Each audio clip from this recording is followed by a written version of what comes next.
Next है अब law of conservation of energy, ऊर्जा संरक्षण का नियम। तो जैसा कि आप नाम से ही देखते हैं, ऊर्जा का संरक्षण, मतलब संरक्षण का मतलब होता है सुरक्षा, इसका नियम। तो ये इस नियम के अंतर्गत क्या है, आप देखिए कि ये नियम कहता है कि ऊर्जा को ना तो उत्पन्न किया जा सकता है, ना ही नष्ट किया जा सकता है, केवल एक रूप से दूसरे रूप में ऊर्जा का रूपांतरण किया जा सकता है, बस। इस मीन्स, जैसे अगर इंग्लिश में कहा जाए तो energy neither created nor destroyed, only one form to change another form, या transformation to one form to another form.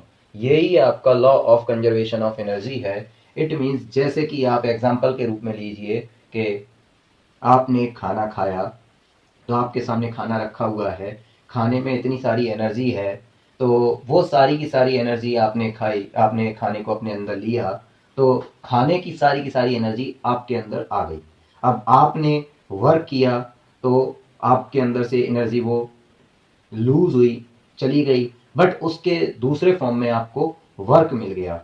तो पहले खाने की एनर्जी आपके अंदर गई किसी और रूप में, और वो एनर्जी फिर वर्क के रूप में, किसी और वर्क के रूप में आपके सामने आ गई। तो इसी तरीके से बस एनर्जी का फॉर्मेशन ट्रांसफॉर्मेशन चलता रहता है, एक रूप से दूसरे रूप में एनर्जी ना ही उत्पन्न की जाती है, ना नष्ट की जाती है, केवल एक रूप से दूसरे रूप में बदली जा सकती है। यही आपका ऊर्जा संरक्षण का नियम है।